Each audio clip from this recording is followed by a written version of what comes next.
পশ্চিমবঙ্গের রাজনৈতিক আকাশে কি নতুন একটা অশনি সংকেত ঘনিয়ে আসছে বলে আপনার মনে হয়? সংবিধানের ৩৫৬ ধারা প্রয়োগ কি আমাদের এই রাজ্যে অর্থাৎ পশ্চিমবঙ্গে হতে চলেছে বলে আপনার মনে হয়? আপনি কি ভাবছেন? আজকের এই ভিডিওতে ভেবে নেওয়াটা যতটা সহজ, বাস্তব তার কতটা কঠিন সেটা এই ভিডিওতে আজকে আমরা আলোচনা করব। যাব বাস্তবতার একদম গভীরে। রাজ্য বনাম কেন্দ্র যে সংঘাত রয়েছে, যে লড়াইটা একদম চূড়ান্ত পর্যায়ে পৌঁছে গেছে এবং একজন রাজ্যপালের পদত্যাগ আর তার সাথে নতুন রাজ্যপালের আগমন, এই দুয়ে মিলে যে নতুন পরিস্থিতি তৈরি হয়েছে এবং মানুষজন যেটা ভাবছে সেটা নিয়ে একজন আপামর সাধারণ ভারতবাসী তথা পশ্চিমবঙ্গবাসী হিসেবে একটু বিচার করে দেখি না বন্ধুরা। চলুন, কি হতে পারে আর কি হওয়া উচিত। পশ্চিমবঙ্গ সরকারের সাথে কেন্দ্রীয় সরকারের বিবাদ নতুন কোনো বিষয় নয়। এই সংঘাত দিনে দিনে যে বেড়েছে এটা সবাই জানে এবং এই সংঘাত আরও যে বাড়বে সেটাও সবাই জানে। যদিও ভোটের পরে কি হবে এটা নিয়ে অনেক বিতর্ক রয়েছে। তবে অধুনা রিসেন্টলি আমাদের রাষ্ট্রপতি দ্রৌপদী মুর্মুর পশ্চিমবঙ্গ সফর ঘিরে বেশ জটিলতা তৈরি হয়েছে। বিশেষত ৬ এবং ৭ই মার্চ দ্রৌপদী মুর্মুর যে পশ্চিমবঙ্গ সফর ছিল সেটাকে ঘিরে কিন্তু যত বিতর্ক, এবং সেখানে সরাসরি আমাদের দেশের প্রধানমন্ত্রী কিন্তু বলেছেন যে তৃণমূল সরকার আমাদের দেশের রাষ্ট্রপতিকে অবমাননা করেছেন বা অপমান করেছেন। দেখুন, রাজ্যে কেন্দ্রীয় এজেন্সি সিবিআই যেটাকে বলে তার তৎপরতা এবং একটা নতুন সংঘাত, এটা নতুন কোনো বিষয় নয়।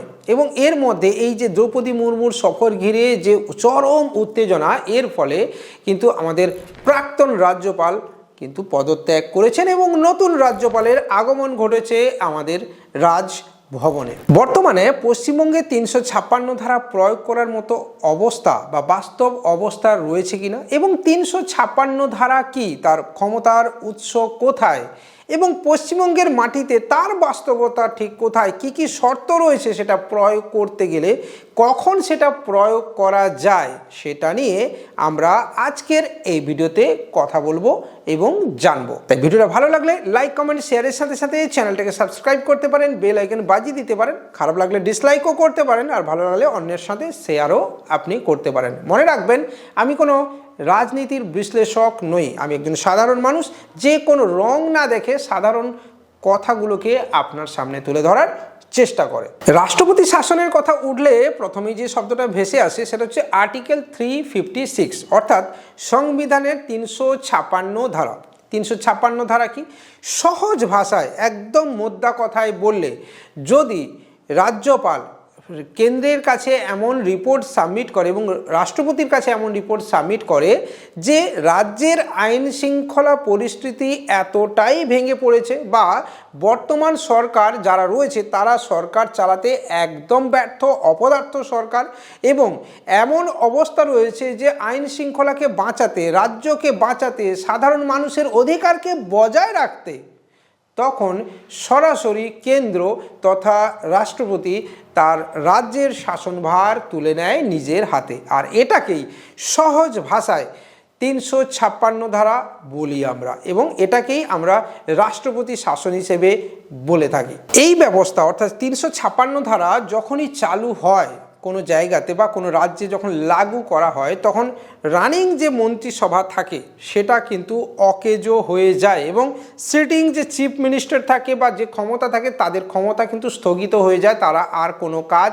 করতে পারে না। ইভেন শুধু তাই নয়, আইন চেঞ্জের ক্ষেত্রেও সেখানেও কিন্তু রাজ্যের আর কোনো ক্ষমতা থাকে না, কোনো কিছু, অর্থাৎ সাংবিধানিক কোনো প্রকার ক্ষমতা রাজ্যের হাতে আর থাকবে না। আপনার যা কিছু ডিসিশন নেবে তখন কিন্তু রাষ্ট্রপতির দপ্তর থেকে, এবং তার মূলত কেন্দ্রীয় সরকার এই শাসনভার নিজের হাতে তুলে নেয়। Doctor B.R.. আম্বেদকর যখন এই সংবিধান রচনা করছিলেন বা রেডি করছিলেন, তখন এই যে ৩৫৬ ধারা বা আর্টিকেল 356কে মৃত অক্ষর হিসেবেই বিবেচনা করেছিলেন এবং তিনি ভেবেছিলেন যে এটা এই সংবিধানে একটা মৃত অক্ষর বা ডেড ওয়ার্ড হিসেবে থেকে যাবে। কিন্তু মজার বিষয় কি জানেন, এই স্বাধীন ভারতবর্ষ স্বাধীনতার পরও ১০০টারও বেশি কেসে কিন্তু 356 ধারা জারি করা হয়েছে। হ্যাঁ বন্ধুরা, এটাই হচ্ছে আমাদের বাস্তব তথ্য।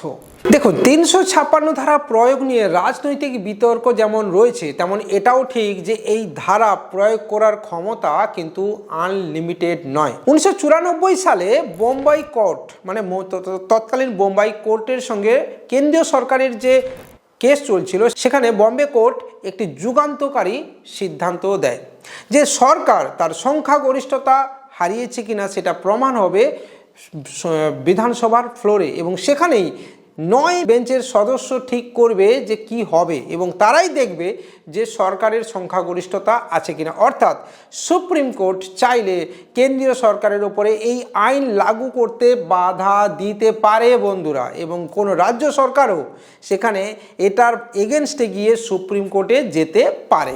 অর্থাৎ রাষ্ট্রপতি শাসন কিন্তু বিচার বিভাগীয় পর্যালোচনার অধীন। হ্যাঁ, অর্থাৎ সুপ্রিম কোর্ট চাইলে কিন্তু এটা দেখতে পারে যে এটা সঠিকভাবে ব্যবহার হচ্ছে কিনা বা এর অপব্যবহার করা হচ্ছে কিনা, এবং সেক্ষেত্রে যদি আদালত মনে করে যে এই ক্ষমতাকে অপব্যবহার করা হয়েছে, অর্থাৎ 356 ধারাকে ইচ্ছাকৃত লাগু করা হয়েছে, তাহলে কেন্দ্রীয় সরকারকে বরখাস্ত করে বা কেন্দ্রীয় সরকারকে জবাবদিহি করে পুরনো সরকারকে তার পুরনো ক্ষমতায় ফিরিয়ে নিয়ে আসতে পারে কিন্তু সুপ্রিম কোর্ট। হ্যাঁ বন্ধুরা, সুপ্রিম কোর্টের সেই ক্ষমতা রয়েছে, অর্থাৎ বিচার বিভাগের কাছে সেই ক্ষমতা দেয়া রয়েছে আমাদের সংবিধানের মাধ্যমে। এবং বম্বে হাইকোর্টের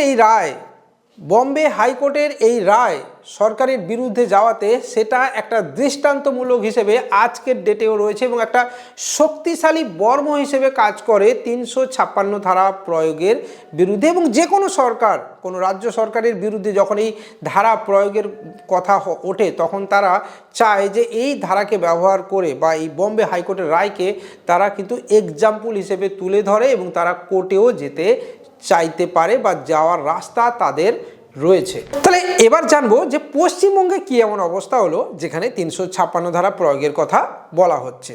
পশ্চিমবঙ্গে কি তাহলে আইন ব্যবস্থা বা শাসন ব্যবস্থা এতটাই অবনমন ঘটেছে যে 356 ধারা প্রয়োগ আপনাকে করতে হবে? পশ্চিমবঙ্গে কি বম্বে হাইকোর্টের মতো অবস্থা হয়ে গেছে?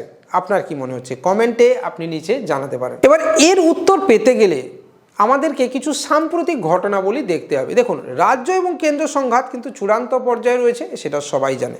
এবার কেন্দ্রীয় তদন্তকারী সংস্থা CBIDI এরা কিন্তু ঘন ঘন রাজ্যে এসে হানা দেয়। ইভেন রাজ্যের বহু নেতাকে তারা কিন্তু তলব করে এবং তুলেও নিয়ে গেছে, বহুদিন জেলেও থেকেছে। এটা কিন্তু শিক্ষা দুর্নীতি এগুলো রয়েছে, অনেক কিছু রয়েছে।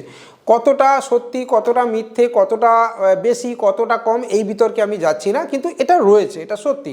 আবার এটাও সত্যি যে কিছু না হলে কিছু হবে না, এটাও সত্যি, এটা নিয়ে আমার কোনো বক্তব্য নেই। আবার মুখ্যমন্ত্রী মানে সিটিং চিফ মিনিস্টারের কে, অর্থাৎ মমতা বন্দ্যোপাধ্যায়কে নিয়ে যাওয়ার বক্তব্যও উঠেছে, এবং অনেকেই বলেছেন, মানে বিরোধী দলনেতা যেমন বলেছেন যে দলের পাণ্ডা তো মুখ্যমন্ত্রী, তাই মুখ্যমন্ত্রীকে নিয়ে যাওয়া হোক এবং রাজ্যের শাসন ব্যবস্থা বন্ধ করে দিয়ে 356 ধারা জারি করা হোক। এবং বিরোধী দলনেতা এটা ক্রমশই বা প্রায়শই দাবি করে থাকেন। আমি বলছি না, এটা টিভিতেও দেখা যায়, কিন্তু এটা কতটা সত্যি, ঠিক আছে, এটা জানার বিষয় আছে। এবার এটা ঠিক যে রাজ্যে CBI বা ইডির রেড ঘন ঘন হয়, এবং কিছুদিন আগে আইপ্যাকের দপ্তরেও রেড হয়েছে। সেখানে মমতা বন্দ্যোপাধ্যায় নিজে গিয়ে ড্রাইভ নিয়ে এসে বলেছেন এটা আমার ড্রাইভ, আমি দেব না, এবং সেটাকে একটা নাটকীয় সংঘাতের মধ্যে নিয়ে গেছেন।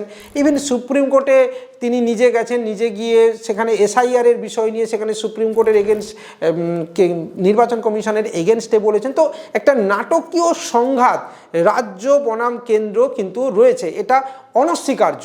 এরপর রয়েছে রিসেন্ট উত্তরবঙ্গ সফর ঘিরে রাষ্ট্রপতি দ্রৌপদী মুর্মুর যে সফর ছিল, সেটা ঘিরে কিন্তু একটা নতুন বিতর্ক। 6 এবং 7 মার্চ এই সফর কিন্তু নির্দিষ্ট ছিল। এবার সেখানে চেয়ার ফাঁকা থাকা এবং নিয়ম মেনে বা প্রোটোকল না মেনে দ্রৌপদী মুর্মুকে, আমাদের রাষ্ট্রপতি মহাশয়াকে স্বাগত না জানাতে যাওয়া, এইসব বিষয় নিয়ে প্রধানমন্ত্রী নিজে আসরে নামেন এবং দোষারোপ করেন যে একজন আদিবাসী মহিলা, যিনি আমাদের দেশের সর্বোচ্চ পদে রয়েছেন, সাংবিধানিক সর্বোচ্চ পদে রাষ্ট্রপতি হিসেবে আসীন রয়েছেন, তাকে বরণ করতে না যাওয়া বা স্বাগত জানাতে না যাওয়া কিন্তু তাকে অপমান করারই একটা নামান্তর, এবং ডাইরেক্টলি এটা চার্জ করেছেন প্রধানমন্ত্রী যে তাকে অপমান করা হয়েছে। এবার এখানে রাজ্যের তরফেও উত্তর দেওয়া হয়েছে যে এটা কোনো সরকারি অনুষ্ঠান ছিল না, তাই সরকারি প্রোটোকল মেনে ওখানে যাওয়ার কোনো বক্তব্য নেই, এটা একটা আলাদা একটা বিচ্ছিন্ন ব্যাপার এবং সেখানে তিনি নিজের মতো এসেছেন, তাই সেখানে যাওয়ার কোনো বিষয় নেই, এটা রাজ্যের তরফেও জানানো হয়েছে এবং এই নিয়ে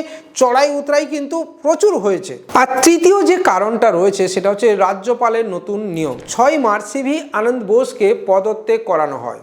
বলতে পারেন উনি পদত্যাগ করেছেন, এবার কেন পদত্যাগ করেছেন নাকি জোর করে পদত্যাগ করানো হয়েছে এই বিষয় নিয়ে আমরা বিতর্কে যাচ্ছি না, কিন্তু পদত্যাগ করেছেন এটা একদম সত্যি। এবং অনেকগুলো জায়গায় যিনি শাসনভার গ্রহণ করেছিলেন এন রবি, তিনাকে কিন্তু রাজ্যের নতুন রাজ্যপাল হিসেবে নির্বাচিত করা হয় এবং তিনি তামিলনাড়ুর মতো জায়গাতেও রাজ্যপাল ছিলেন বা শাসনভার সামলেছেন, সেখানে এখন তিনি পশ্চিমবঙ্গে নতুন রাজ্যপাল হয়ে এসছেন।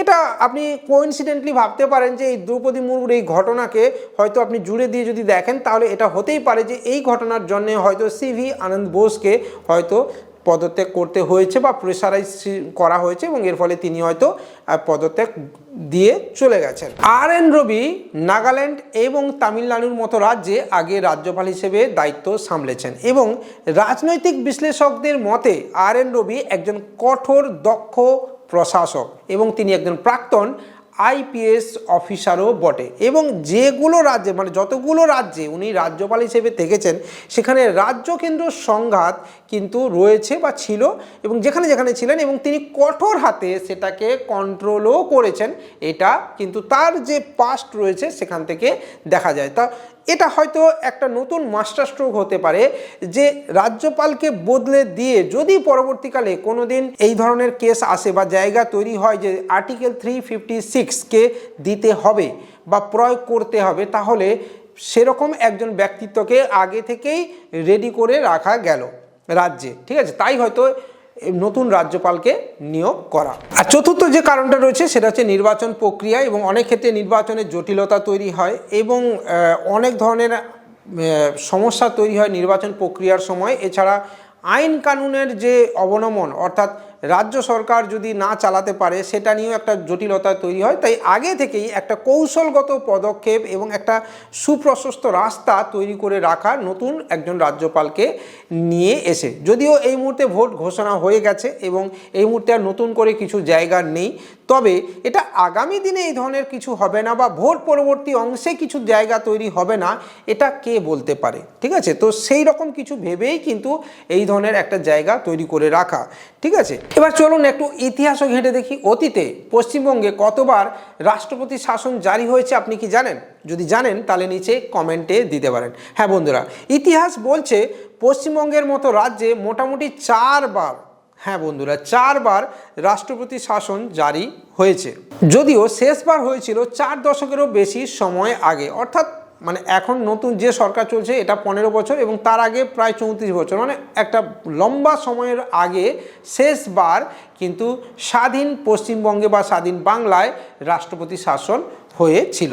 1962 সালে ডক্টর বিধানচন্দ্র রায়ের আকস্মিক মৃত্যুর পরে একটা যে গ্যাপ তৈরি হয় তখন কিন্তু কিছু সময়ের জন্য বা আপৎকালীন পরিস্থিতির জন্য রাষ্ট্রপতি শাসন হয় এবং 1968 সালে যুক্তফ্রন্ট কি পতনের পরে তখনও কিন্তু একটা আকস্মিক যে গ্যাপ তৈরি হয় তার ফলেও কিন্তু রাষ্ট্রপতি শাসন জারি করা হয়েছিল আমাদের পশ্চিমবঙ্গে। 1970 সালে জোট সরকারের পতনের পরেও আবার রাষ্ট্রপতি শাসন হয় এবং 1970 এবং 71 এই সময়টাতে নকশাল আন্দোলনের সময় যখন রাজ্য পুরো উত্তাল ছিল এই সময়টাতে 265 দিনের জন্য রাজ্যে প্রায় একটানা রাষ্ট্রপতি শাসন জারি করা ছিল। তাহলে এই নিয়ে মোট 4 বার রাষ্ট্রপতি শাসন কিন্তু আমাদের পশ্চিমবঙ্গে রয়েছে। এই ইতিহাস থেকে একটা বিষয় পরিষ্কার যে যদি রাজনৈতিক অস্থিরতা থাকে এবং সরকারের সংখ্যাগরিষ্ঠতা না থাকে বা হঠাৎ কোনো জরুরি ইমার্জেন্সি তৈরি হয় তাহলে কেন্দ্রীয় সরকার কিন্তু রাষ্ট্রপতি শাসন জারি করতে পারে। এরপরে বামফ্রন্ট সরকার একটানা 34 বছর রাজ্যকে শাসন করেছে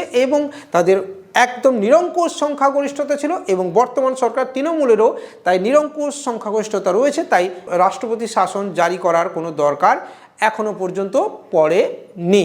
তাহলে বন্ধুরা ব্যাপারটা যদি আপনি দেখেন যে এই মুহূর্তে বাংলাতে রাষ্ট্রপতি শাসন জারি করার কোনো জায়গা নেই, তবে রাষ্ট্রপতি শাসন জারি করাটা শুধু সাংবিধানিক নয়, এখানে রাজনৈতিক কিছু ইচ্ছা থাকে। বিজেপি অর্থাৎ কেন্দ্রীয় সরকার তারা কিন্তু যেন তেন প্রকারেণ কিন্তু তারা বাংলাকে দখল করতে চাইছে। ভোট পরবর্তী সময়ে কি হবে এবং নবান্নের সাথে সম্পর্ক বা রিলেশন ঠিক কোন জায়গায় যাবে তার উপরও ডিপেন্ড করবে যে আগামী দিনে কি ঠিক হতে পারে। হ্যাঁ বন্ধুরা, কারণ অনেক কিছুই উল্টে যায় আর অনেক কিছুই হিসেবের বাইরে থাকে, যেটা আমরা আজকের ডেটে বসে ভাবতে পারছি না। তাই আগামী দিনে ঠিক কী হবে সেটা আজ থেকেই আঁচ করে নেওয়া সম্ভব না। কিন্তু যারা তুখোড় রাজনীতিবিদ, একদিকে মমতা বন্দ্যোপাধ্যায় এবং একদিকে নরেন্দ্র মোদী বা অমিত শাহের মতো তুখোড় নেতা, তারা কিন্তু ভবিষ্যতের আঁচ করেই নিজেদের রাস্তাটাকে তৈরি করেন। হ্যাঁ বন্ধুরা, তো একদিকে যেমন বিজেপি খুঁটি সাজাচ্ছে, তৃণমূলও কিন্তু চুপচাপ বসে থাকবে না। তারা তো কখনোই চাইবে না যে রাজ্যে রাষ্ট্রপতি শাসন জারি হোক। এবার ভোটের পর বিজেপি আসবে নাকি তৃণমূল আসবে নাকি কোনো যৌথ ফ্রন্ট আসবে, সেটা সময়ই উত্তর দেবে। তবে এই মুহূর্তে রাজ্যে কিন্তু রাষ্ট্রপতি শাসনের কোনো জায়গা নেই। তবে হ্যাঁ, পরিস্থিতি কঠিন, তবে অসম্ভবও নয়। কখন কোন দিকে মোড় নিচ্ছে ঘটনাক্রম, তার উপরেই ডিপেন্ড করবে আগামী দিনে ঠিক কি হতে পারে। আজকের এই ভিডিও ঠিক এখানেই শেষ করছি। ভালো লাগলে লাইক, কমেন্ট, শেয়ারের সাথে সাথে চ্যানেলটিকে সাবস্ক্রাইব করতে পারেন। আমাদের এই আলোচনা আপনার কেমন লাগছে, আপনার তথ্য কেমন লাগছে সেটাও জানাতে পারেন নিচে কমেন্টের মাধ্যমে। আর আবারও বলবো, রং দেখে দয়া করে বিচার করবেন না। আমি একজন সাধারণ মানুষ, চেষ্টা করছি কিছু তথ্যমূলক ভিডিও আপনাদেরকে উপহার দেওয়ার। জয় হিন্দ, বন্দে মাতরম, নমস্কার।